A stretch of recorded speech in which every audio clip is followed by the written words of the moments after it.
The burden feels very heavy today after many well-informed and very clever reasons to feel quite miserable. I'm quite overwhelmed to be here. It's my first time at the IPA, so thank you for having me, Chris and John, and all of you lovely people for spending a few moments listening to my my sunny disposition, I hope. Matt Ridley, the rather marvellous British scientist, was giving a speech in Sydney last week, and he said, you can always sell a lot more books by telling everyone the world's about to end. And he said, it's easier to be Cassandra than Pollyanna, and then looked at me and said, well, maybe not all Cassandras. So I'm the Pollyanna Cassandra. So I founded a radio station in Sydney because I also agree that publicly funded art is rubbish, and Australia's art that is magnificent is the art that the government forgot to worry about. The Australian artists who make a lot of money, who are very good at what they do and respected around the world, disproportionately are rock stars and horror movie writers and directors. The Saw franchise of hacking off your arm movies has made more money than any other film series in history, and it's Australian, written, directed, filmed here, and the Australia Council told them at the time that those sorts of films were for Americans to make and didn't give them any money.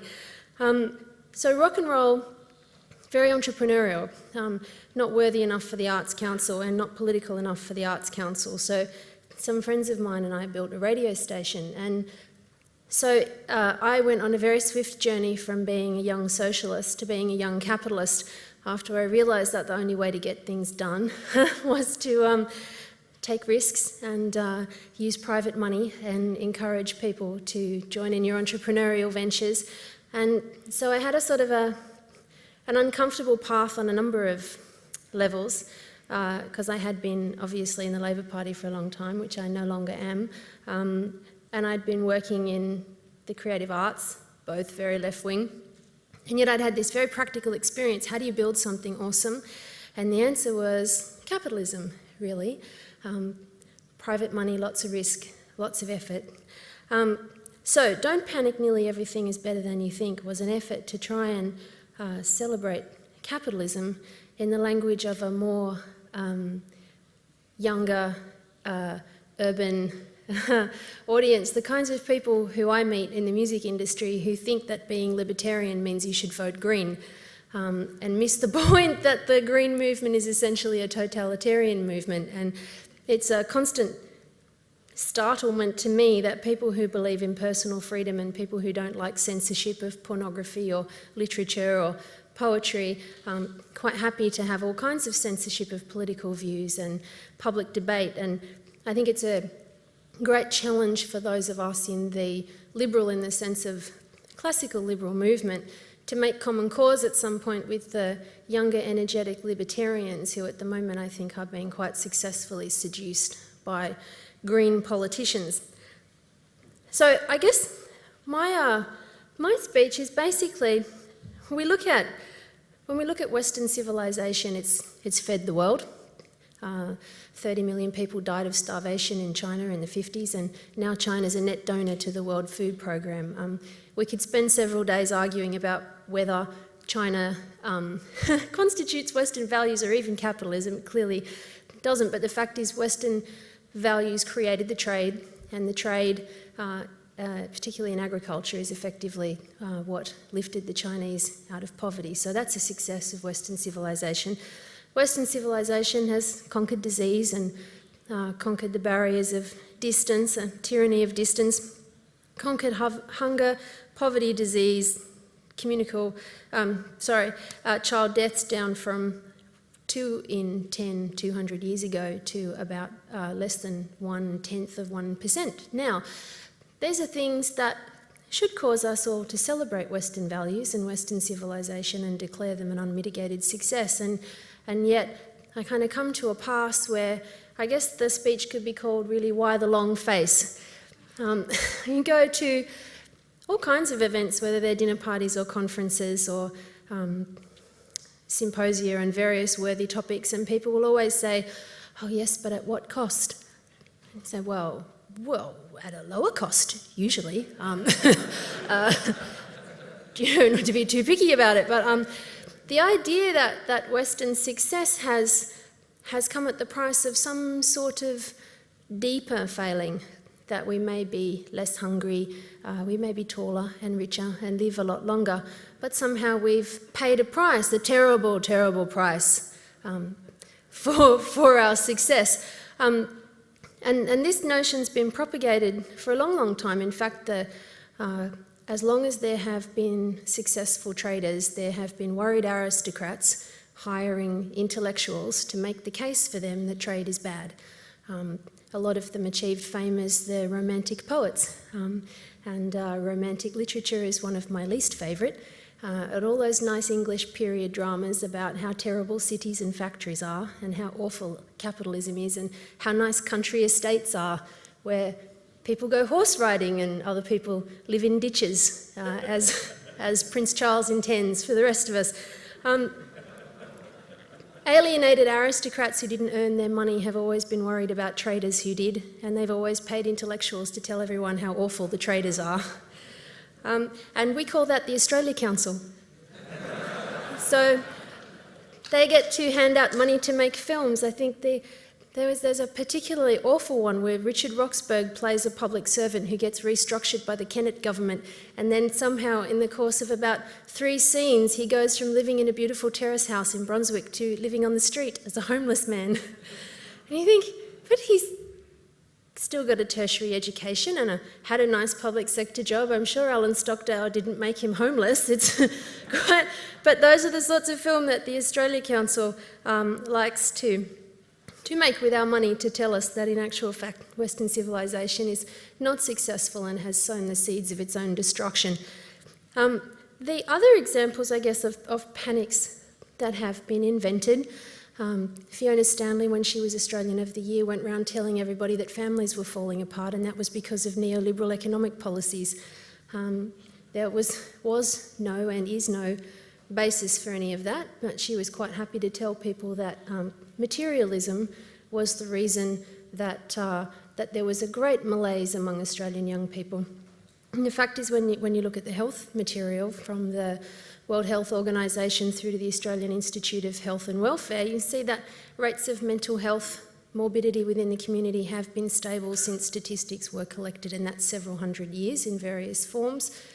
The depression epidemic is really an epidemic of people now dealing with things that they used to not talk about.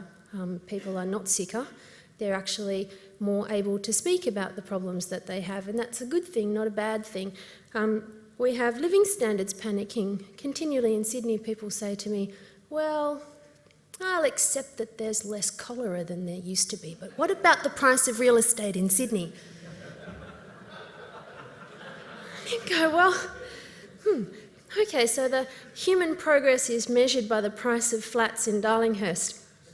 But even if you accept the argument that Sydney real estate should be part of the measure of human well-being, again, we don't compare like for like. Our grandparents moved, in my grandparents' case, to a place called Goodna, outside of Brisbane, which is famous only for having put Pauline Hanson in Parliament very briefly.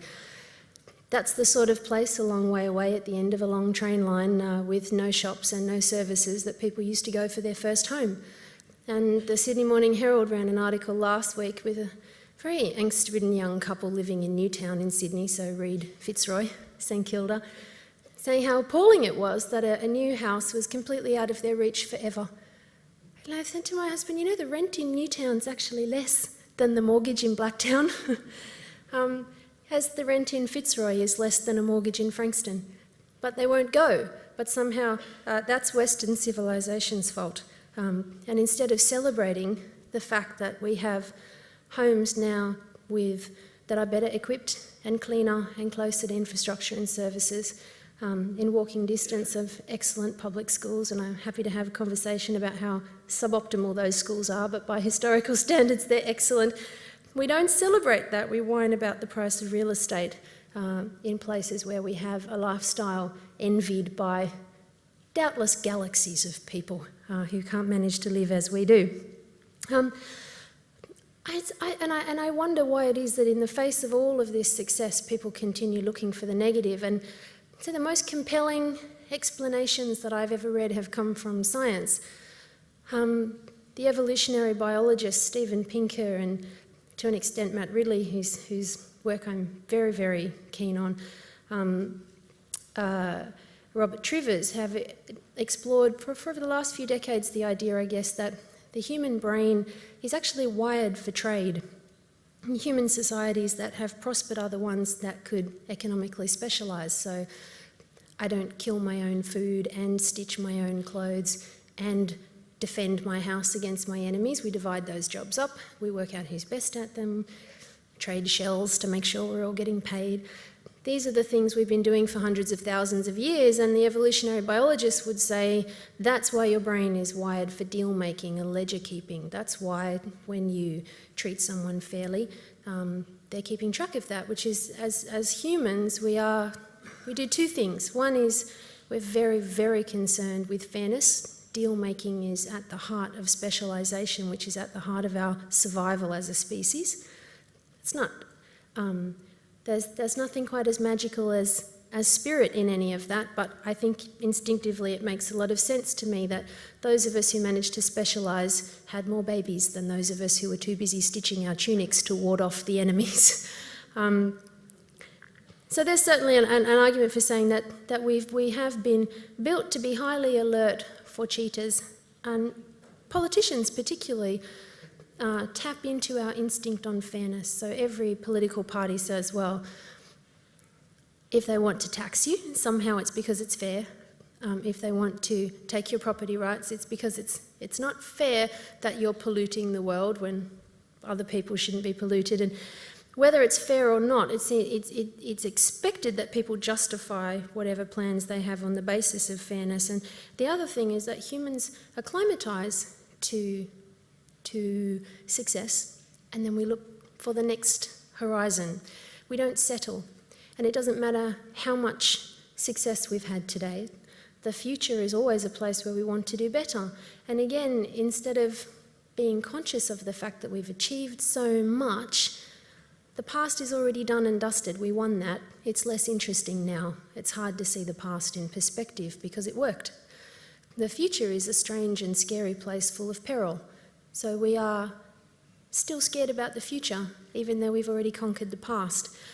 And I think there's, when we look at art and politics and religion, any human activity that requires a small number of people to encourage a larger number of people to behave in a particular way uses pessimism as their key organising tool.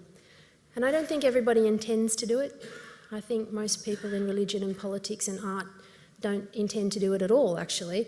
But it's very hard to rally people to your cause by telling them everything's fine. I'm just going to go and cure cancer now, but the rest of you, we've done quite a good job with cancer. If you stay home, relax, have a few beers, that's probably fine. We'll probably just work that out ourselves. That's not really going to raise you very much money. But if you say, you all think you're going to live a long time, but actually Western lifestyle diseases are killing you, suddenly everybody's giving money for diabetes and all kinds of diseases that affect a few people, not that many people. It's mostly preventable, and mostly adult onset diabetes is entirely manageable through your own personal behaviour, but big public panic campaigns are manufactured by news organisations, health organisations, child welfare, animal welfare, NGOs of every type, and in a very crowded knowledge environment, very crowded information landscape, people keep ratcheting up the tenor of their panic mongering because they have to outmaneuver each other, particularly for government money. So, what to do about the fact that optimism is a much tougher sell than pessimism? And I think the main thing is that we have to take opportunity to restate the facts again and again and again. We are more literate. We have more calories. We have fewer children dying. We are managing the great challenges of our time in terms of human needs. The things we do next are magnificent opportunities, not certain peril. The other things that we need to do, I think, is allow more space for individuals to just get on with doing the things that they do to fix it, because the history of human success is largely the history of individuals succeeding. And when governments decide that anything useful must be done at scale, more often than not, when they work out that it's the wrong idea, it has failed at scale. And in the end, I think my departure with government and then brief re-entry to government and subsequent departure, I think, comes down to that. I've now seen too many things fail at the scale that only government can attempt them.